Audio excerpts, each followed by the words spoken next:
Alright, it's a camera inspection for Bobby Jamison at 603 9th Street Northwest, Largo, Florida.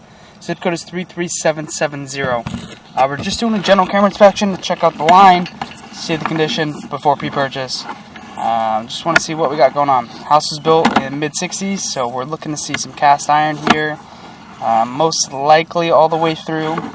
There was an addition in the back, but it has not been determined when it went through, so I don't know if it's before or after that 1975 mark when they started using PVC primarily. So we're going to keep pushing this on through and see what we can find. So far, condition's okay. It is cast, so obviously you got to be wary of that. You can see some buildup here on the left. You see how the fitting, it's a 45 or 22 actually to the right, but you can see how there's a little bit of buildup there on the left. Nothing major. Just something to keep in mind with cast iron over a long period of time.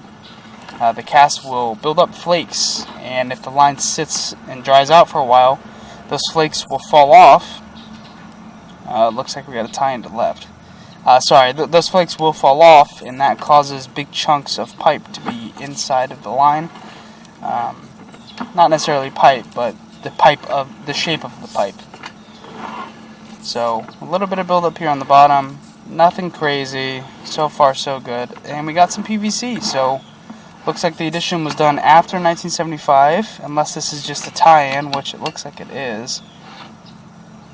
Still could be the case where it was done after 75. That's that flake I'm talking about. If you look there on the left, it looks like a big chunk of the pipe. It's not a chunk. It's just dried up material that takes the form of the pipe, and then will eventually fall off. It might cause a problem. Who knows?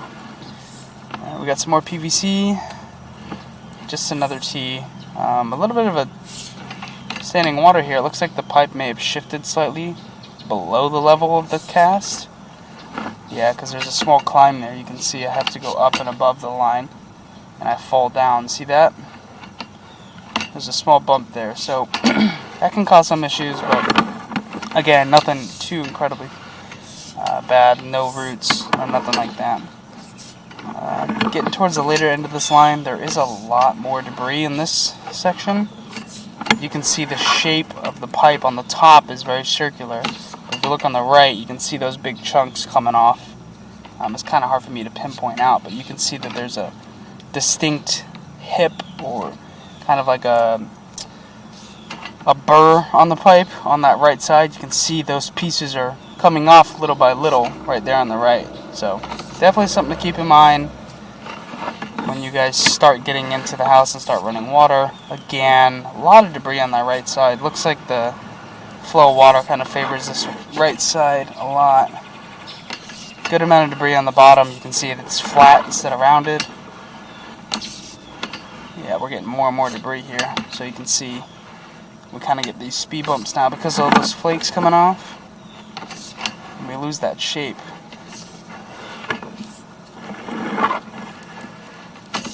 So you can see how bumpy the line is now compared to how it was before.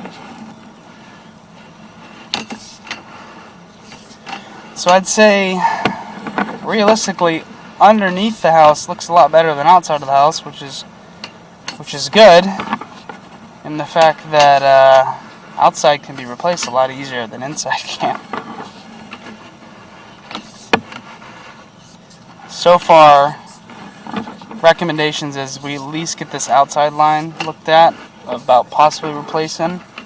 We had a big drop here and a clean out. I can't tell if that's on a drop down. If the 45's up, it's on a drop down. Yeah, this is right before city tap. So, and then we have the clay transition to city tap. It's kind of a weird transition here. Sorry about that.